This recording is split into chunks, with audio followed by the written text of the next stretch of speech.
Aí vocês falem para mim se a imagem tá boa, se vocês estão conseguindo ver o slide por inteiro, tá ok?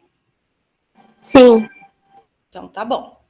Então bora lá começar a nossa aula.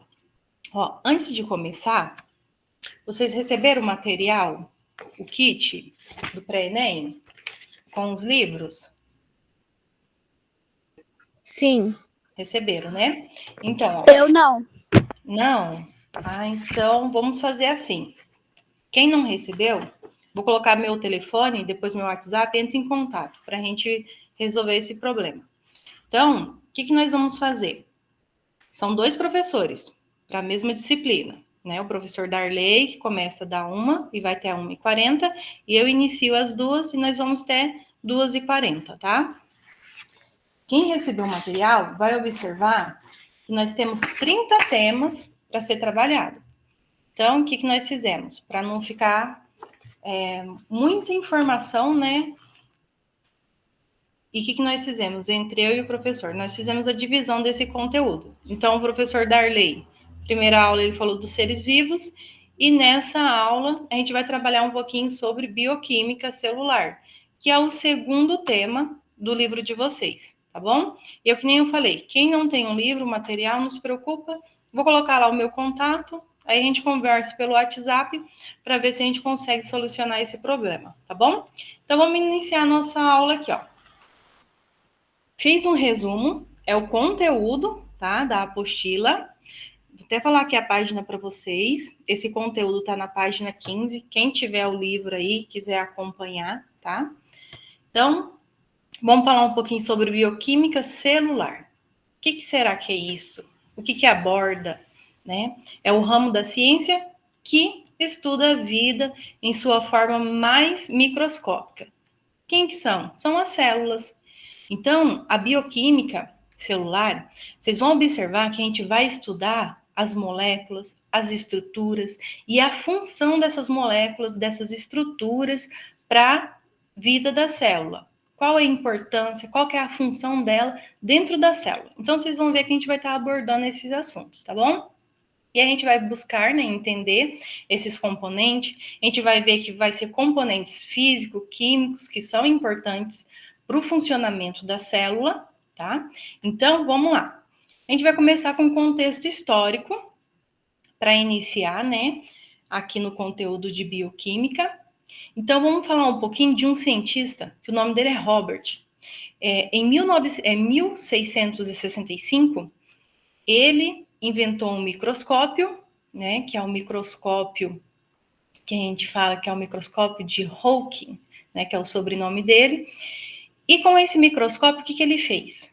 Ele pegou um pedaço de cortiça. Quando a gente fala esse nome cortiça, a gente está se referindo a um pedaço de uma casca de uma árvore.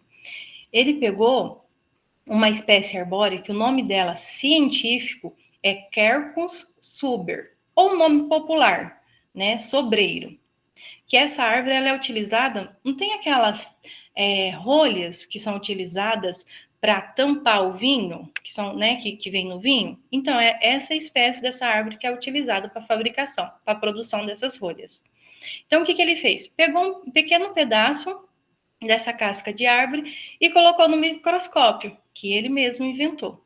Aí, o que ele observou? Se a gente olhar logo aqui abaixo no slide, tem uma imagem preto e branco. Parece que tem várias lacunas, não tem? Então, o que a gente vai observar? Essas pequenas lacunas. E foi a mesma coisa que Robert observou. Aí, o que ele fez? Ele nomeou esses pequenos buraquinhos.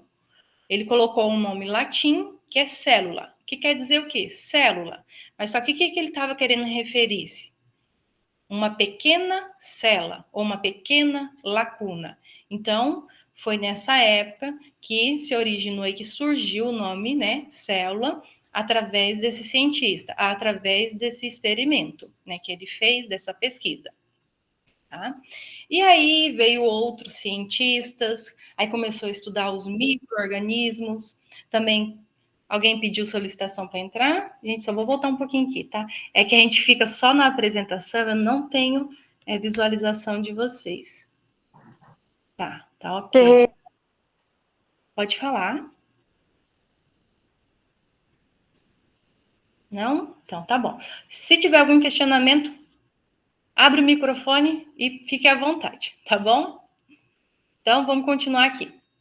Aí, então, né, continuando a história, veio outros cientistas e começou a estudar os micro-organismos, os tecidos, tanto animal e vegetal. Aí começou a surgir novas técnicas. Essas técnicas, um exemplo. Professora, Oi, tem como você começar do começo, por causa que eu não tinha entrado antes na aula? a gente está gravando, pode ser? Senão vai ficar repetida a gravação. Então Mas tá qualquer bom. coisa, eu paro a gravação no final, a gente volta lá no início e eu te esclareço os primeiros slides, pode ser?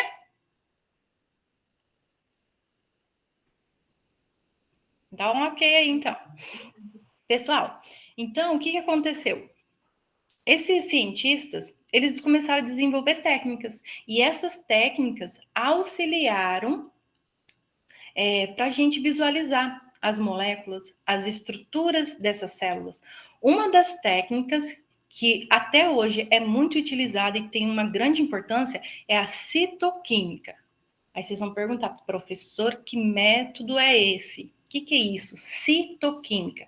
Gente, citoquímica é um processo que a gente utiliza para dar cor aos tecidos, tanto animal e vegetal. Porque, ó, um exemplo, se a gente pegar um tecido animal, vamos pegar uma planta. Imagine aí, vocês pegaram uma planta, a gente pegou a gilete, tirou um pedacinho bem fininho dessa planta e levamos lá no microscópio. Lá no microscópio, a gente quer enxergar ela, quer ver. A gente vai conseguir visualizar ela sim. Vamos, mas para a gente conseguir visualizar com mais clareza, conseguir ver as estruturas desse tecido, conseguir ver as células, a gente precisa de um corante. Vocês estão vendo essa imagem ao lado aqui, rosinha? Que parece um monte de pontinho cor-de-rosa? Essa célula aí é a célula da cebola. A gente pega uma camada fininha da cebola, perdão, pega a raiz da cebola. Pega a raiz da cebola, a gente faz um procedimento, um tratamento, faz a maceração dela e a gente cora ela com orceína, essa raiz da cebola. Olha o que acontece quando a gente cora com orceína. Orceína é um corante, ele é um rosa pink, assim, puxando para um vermelho. E ele vai dar cor a essas células. A partir do momento que ele dá a cor a essas células, a gente consegue ver a membrana, conseguimos ver o núcleo da célula. Se vocês observar, tem aqui, ó, a parte mais rosinha clara é a membrana. Se a gente vê esses, assim, umas bolinhas mais colorida não, com a cor mais forte, né? Elas são os núcleos, que são o quê? São os cromossomos. E o interessante é que a gente consegue ver o processo da divisão a partir dessa coloração. Então, a partir desses métodos que os cientistas eles começaram a desenvolver, isso facilitou a gente conhecer mais as estruturas, as moléculas que a célula ela compõe, e assim a gente conhece aí o funcionamento dela. Então, a gente vai estar abordando um pouquinho isso mais para frente. Aqui na célula, gente, a gente tem dois tipos de componentes molecular, tá? Dois compostos, perdão, falei errado, tá? Corrigindo, nós temos dois compostos moleculares, que são os compostos orgânicos e os inorgânicos, tá? Aí qual que é a diferença de um para o outro? Foca aí, ó. Orgânica, a molécula orgânica, o principal elemento que a compõe é o carbono. Então, na hora que vocês verem essa palavra, ó, componente orgânico da célula, qual que é a característica dela? A principal característica? O principal elemento que compõe ela é o carbono. Já a molécula inorgânica, ela não tem o carbono como seu principal elemento, tá? Aí, quem são esses componentes, quando a gente fala assim, molécula orgânica, quem são os seus representantes? Ó, quando a gente fala orgânica, nós estamos falando do carboidratos, dos lipídios, das proteínas, dos ácidos nucleicos. Quando a gente fala das moléculas inorgânicas, nós estamos falando da água e do íons. Agora sim a gente vai aprofundar aqui no tema que nós falamos, que é a bioquímica, né? Que está lá na página 15 de vocês do livro. Então, nós vamos ver a função desses elementos. Nós vamos ver a função da água, a função do íons, né? Qual que é a função do lipídio, da proteína nas células? o que elas fazem, né, pela célula, qual é a sua importância. É isso que a gente vai ver, tá? Então, vamos começar aqui, ó. Grava isso, tá? Tentem marcar, tentem escrever no livro de vocês, porque já fiz um levantamento de algumas alternativas, de uns exercícios para a gente realizar mais para frente. E esses conteúdos caem bastante, tá? Principalmente aí, como a gente está trabalhando com o Enem, né? Nas questões aí do Enem. Então, se atentem aí, que é um conteúdo bem simples de trabalhar, mas vocês vão ver lá nas perguntas como que ele é abordado. Então, vocês têm que pensar o quê? Ó? Quando eu falo de água, eu estou falando de um componente inorgânico, tá? E quais são as características? Então, a água ela é uma molécula mais abundante no corpo. Ela compõe até 60%, né, do organismo. E outra característica dela, ela é apolar. Quando a gente fala que a água ela é apolar, que ela dissolve outras moléculas, tá? Tem um termo que o pessoal usa, eles falam que a água ela é um solvente universal. A gente não pode utilizar esse termo. Por quê? Um exemplo assim, a água ela consegue dissolver o óleo ou lipídio? Quem já fez aquele experimento de misturar o óleo e a água? Misturar não, é colocar no mesmo recipiente. A gente observa que eles não se misturam, né? Por que eles não se misturam? Questão de densidade. O óleo, a densidade ela é mais leve que a água. Então, por isso que aqui ó, o esqueminha do lado mostra que o óleo vai ficar na parte de cima e a água fica na parte de baixo e eles não se misturam, tá? Tranquilo até aqui? Ok, então vamos continuar. Vamos falar dos íons agora. Então, os íons são partículas, né? E quem são os representantes aí? É o sódio, cloreto, potássio e ferro. Então, eles são importantes no processo tanto físico como químico das células e podem estar aí dissolvidos na água. Aí vocês vão perguntar, professora, por que o sódio, o cloro, o potássio e o ferro eles podem ser encontrados dissolvidos na água? Tem uma característica, a gente não falou aqui, ó, que a água ela tem a característica de ser polar. Os íons também são polar. Então, as moléculas, os componentes inorgânicos que são classificados como polares, eles conseguem fazer, a água, desculpa, consegue fazer a diluição desses outros componentes também polar. Vocês vão ver que a gente vai usar um terminho mais para frente, apolar, que são as moléculas que a água não consegue fazer a dissolução, tá? Então, vamos lá. Então, a gente falou aqui um pouquinho, né, da importância dessas partículas e vamos ver aqui um pouquinho qual que é a função do ferro dentro da célula. Ele tem uma função muito importante. O ferro, além de ele se ligar com outras proteínas, quando ele faz essa ligação, ele forma a hemoglobina. Essa hemoglobina, lá nas plaquetas, ela vai ter a função de levar o oxigênio para o sangue. Então, olha a importância aí do ferro na célula, né? Bora continuar. Porque a professora está indo um pouquinho assim mais rápido para a gente praticar os exercícios, tá? Mas se tiver muito rápido, se vocês não estão compreendendo, liga o microfone, fala, que a gente retorna, tá bom? Tá ok? Tá.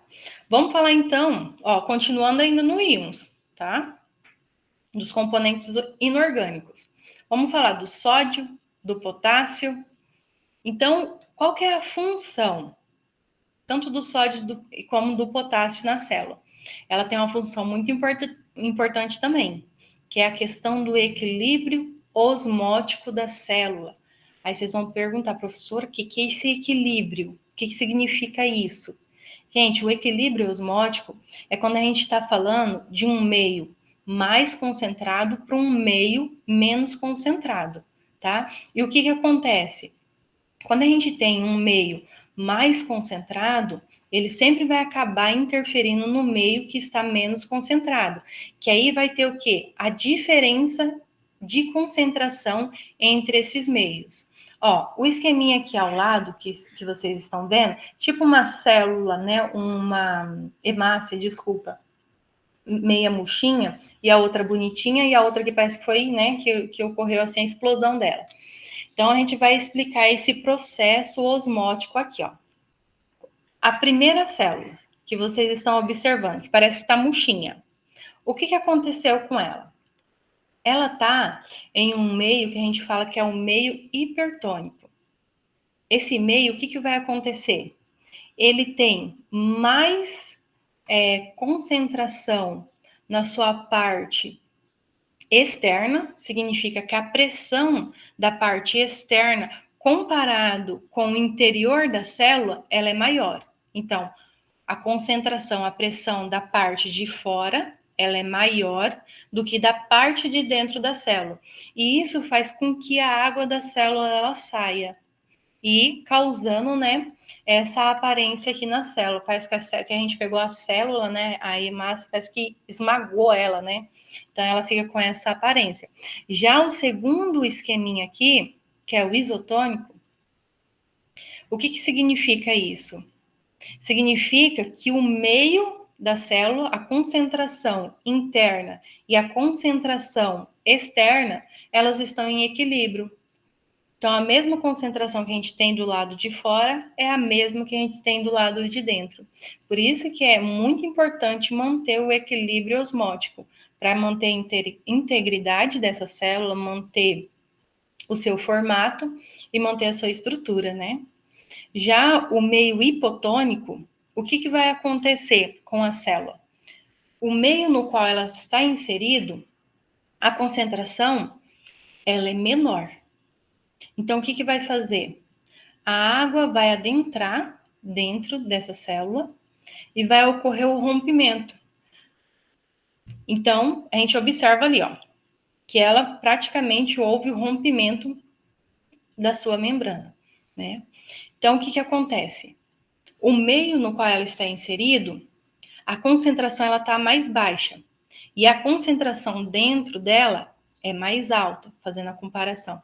Por isso que a água entra, então vai ter um excesso de água entrando e isso vai acabar rompendo a célula. Então, quando vocês ouvirem falar do termo equilíbrio osmótico celular, nós estamos falando do hipertônico, isotônico e hipotônico, tá? Tranquilo? Dá um ok aí, está tranquilo? Você pode continuar, tá? Então, agora nós vamos falar dos carboidratos. Observa que a gente mudou, ó. Saímos dos componentes inorgânicos e vamos entrar nos componentes orgânicos, tá? Então, nós vamos falar do carboidrato, vamos falar do lipídio, da proteína. Então, quando a gente fala de carboidrato, o que a gente está falando? O que eles são? São açúcares, né? Então, ó, qual é a composição dos carboidratos? Ele é composto de carbono, hidrogênio e oxigênio, tá? Então, os carboidratos, eles vão formar o amido, que ele é encontrado na planta, e ele serve como fonte de reserva de energia para a planta. Já nos animais, o que vai ser formado? O glicogênio. Esse glicogênio, ele é formado, né? É sintetizado pelos animais e geralmente ele é guardado no fígado. E nessa parte, nesse momento, quando ele é guardado, vai ocorrer um processo que a gente fala que é a quebra. Quando ocorre essa quebra, vai ocorrer a formação da glicose. E quando ocorre essa formação, essa quebra da glicose, ocorre a liberação de energia para o organismo. Então, também é uma forma aí de estar guardando, né, uma reserva de energia e estar liberando aí quando o corpo ele necessita dessa energia. Então, quando a gente fala de amido, nós estamos falando das plantas, que é uma reserva de energia. Quando falamos do glicogênio, nós estamos falando que é uma reserva de energia para os animais, ok? Vamos falar dos lipídios aqui, que são as famosas gorduras, né?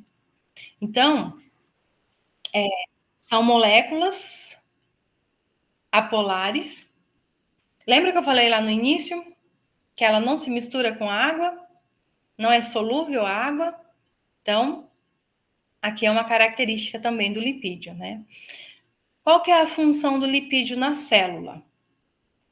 Alguém chamou, pessoal? Vou voltar aqui para ver vocês aí. Como que vocês estão? Deixa eu ver aqui, permitir. Tá, bora voltar aqui. Então, pessoal, quando a gente fala aqui da função do lipídio nas células, é uma fonte, né, uma reserva de energia também.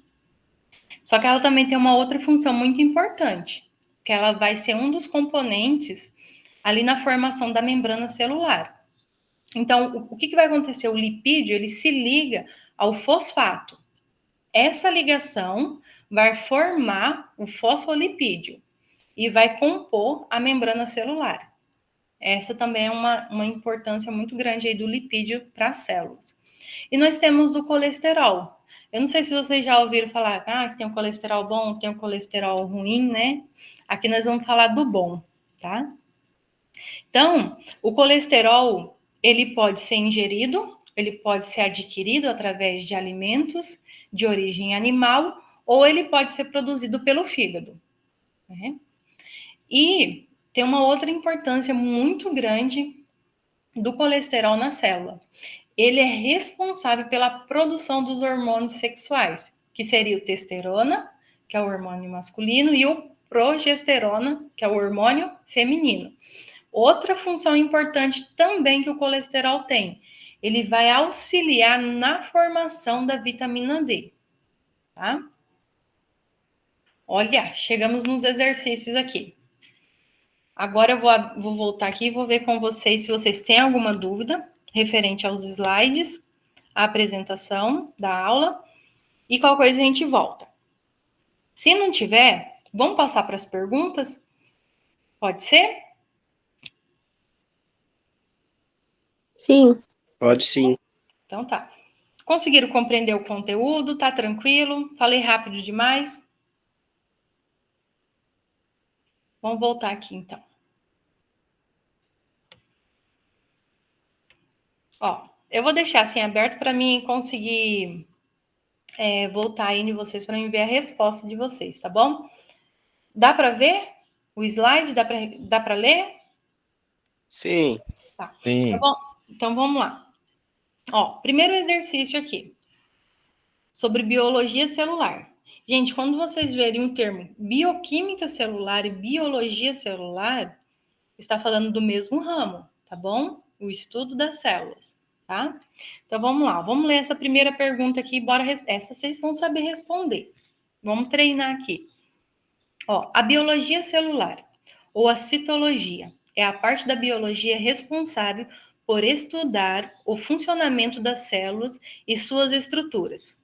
Analise as alternativas a seguir e marque aquela que indica corretamente o nome do pesquisador que denominou essas estruturas funcionais dos seres vivos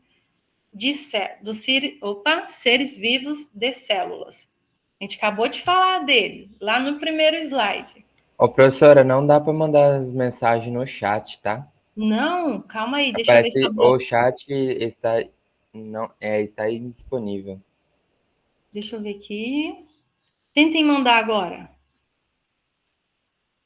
Agora foi. Foi, né? Perdão, gente. Eu acho que eu bloqueei sem querer. É que eu tava fazendo uns testes aqui e acabei bloqueando. Bora voltar lá na pergunta. E aí? O que vocês acham? Alternativa A, B, C, D, E. Quem é? B de bola. B de bola? Acho que é Qual que é? a D.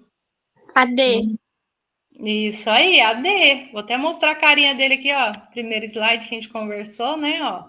Olha aqui o cientista Robert Hooke, né? Carinha dele aqui. Vamos voltar lá na nossa questão e marcar ela. Então, a alternativa correta aí, ó, é a D, ok? Bora passar aqui, ó, continuando ainda na teoria celular, tá? Então, quando a gente fala desse cientista aqui, o Robert, nós estamos falando da teoria celular, tá? É quando começou lá o estudo das células, das moléculas, da estrutura, tá? Vamos continuar aqui. Ó, a teoria celular pode ser resumida atualmente em 3 pontos principais. Analise e marque a alternativa que não apresenta uma afirmativa relacionada com essa teoria.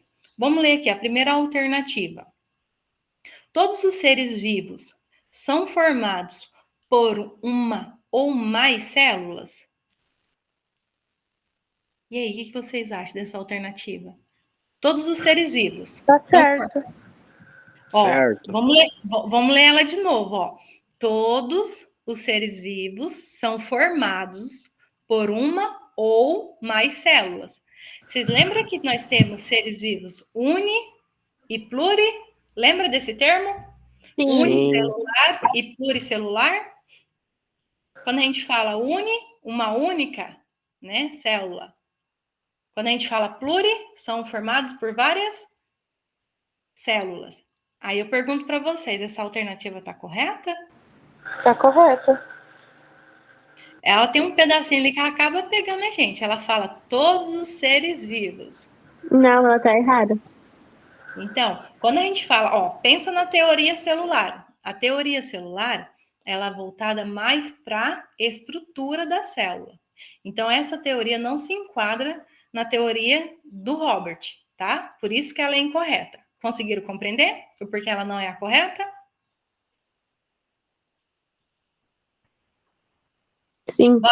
Bora passar para a alternativa B? Ó, todas as células são formadas por membrana citoplasmática e núcleo. Vocês acham que essa informação está associada com a teoria celular? Lembra lá, a teoria celular estuda a estrutura, as moléculas, as funções da célula. O que vocês acham?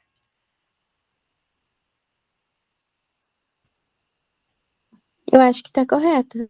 Tá correta, vamos embora marcar ela aqui. Pessoal, eu fiz umas marcações, umas anotações também. Aí depois eu vou tentar enviar lá no grupo do WhatsApp ou lá na sala, tá? De aula. Aí eu vou colocar todas as informações que eu fui colocando, assim, por que que é alternativa, por que do significado das palavras, tá? Para deixar o mais claro possível para vocês compreenderem. Então, vamos ler aqui só a C e a D, né? Só para a gente ver aqui, ó. As células são as unidades funcionais dos organismos vivos. Já não enquadra aqui dentro da teoria de Robert. A D, uma célula só pode originar-se de outra existente. Também já não se enquadra dentro dessa teoria, ok?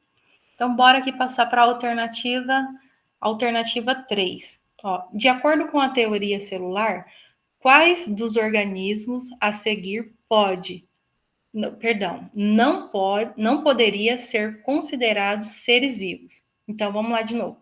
De acordo com a teoria celular, quais dos organismos a seguir não poderia ser considerados seres vivos?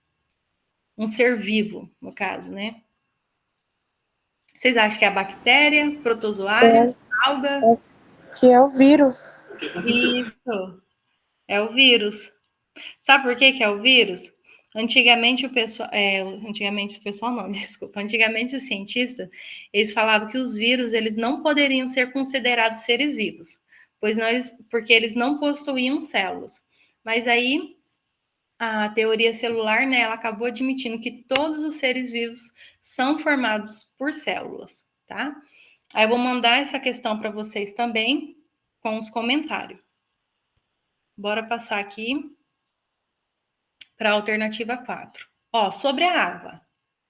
Marque verdadeiro ou falso. Alternativa A.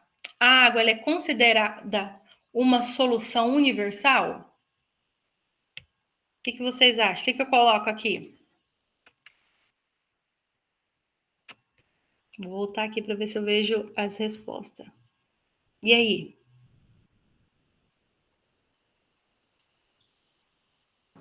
Professora, você pode voltar lá na pergunta? Posso sim.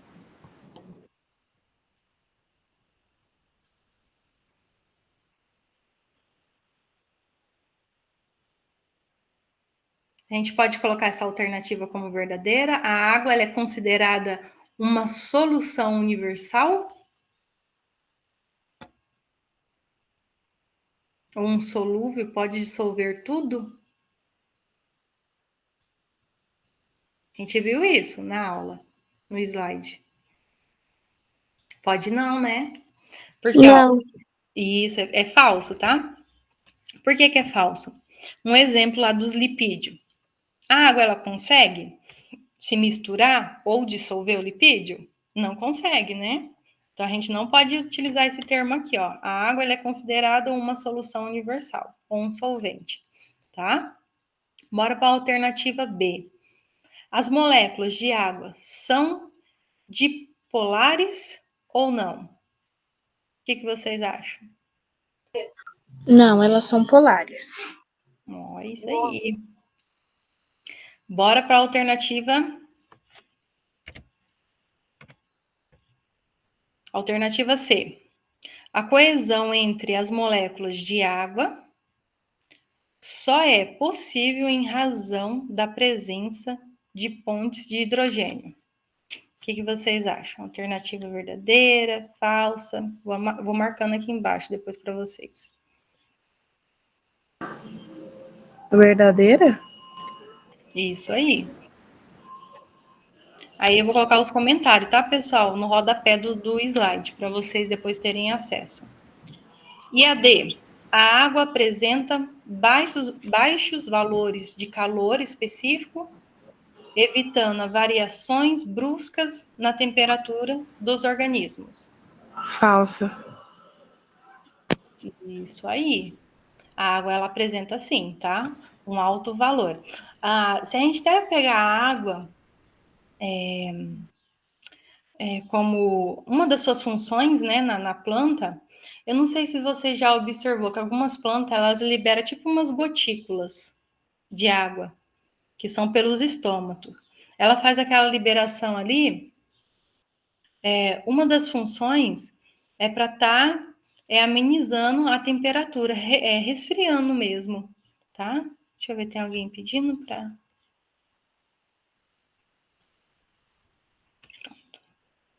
Bora voltar aqui. Bora responder essa daqui. Ó, alternativa 5. Essa vocês vão saber. Bora lá. As imagens abaixo representam o comportamento das hemácias em soluções de diferentes concentrações. Aí ele está pedindo, marque verdadeiro ou falso, né? Vamos ver aqui a primeira alternativa. Ó, no primeiro esquema, dá uma olhada na característica da hemácia. A solução é hipotônica, ou seja, tem menor concentração de soluto na parte externa de fora. Vocês acham que é verdadeiro ou falso essa? Pelo que a gente viu lá nos slides. Falsa. Falsa? Quem mais vota na falsa para colocar? O que vocês acham? Verdadeiro ou falso? Tá certo. Parabéns. É isso mesmo. O que vai acontecer? Ó, tem menor concentração. Quando tem a menor concentração, eu vou até dar a resposta que é a 3.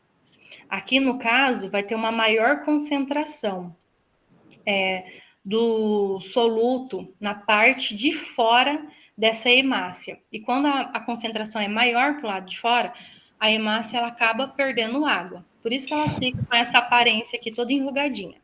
Então, vamos colocar aqui. E essa alternativa aqui, ó, a próxima. No esquema 2, a solução isotônica, ou seja, o que está acontecendo ali? A concentração do meio interno e a concentração do meio externo, elas são iguais, são similares. O que vocês acham? Tá certa essa? Tá certa? Tá, isso aí. Quando as hemácias, elas mantêm a sua estrutura, o seu formato, o que significa? tanto a concentração interna da hemácia como a concentração do meio no qual ela está inserido, as concentrações são iguais. Então, ela está no equilíbrio osmótico celular. Então, essa daqui, verdadeira. E a última, ó, no esquema 3, a solução é hipertônica, ou seja, tem maior concentração de soluto. A concentração na parte de fora é maior do que na parte de dentro da célula. O que vocês acham? Verdadeiro ou falso essa? Falsa. Isso aí. Você viu que trocou? A resposta da primeira seria a última aqui, né? E a última seria a primeira. Foi trocada aqui. Pessoal, a gente vai parar por aqui, porque já vai dar o horário, tá? Vou voltar aí com vocês. Vou voltar aqui nos primeiros slides, né? Para a gente tirar a dúvida, eu vou parar a gravação. Senão vai ficar muito extensa a gravação, aí os alunos que não conseguiram assistir, aí fica lá, né? Com a gravação extremamente extensa e fica um pouco cansativo. Aí eu vou encerrar aqui, mas eu vou ficar com vocês. Se vocês quiserem tirar alguma dúvida, bora tirar, tá? Deixa eu parar aqui.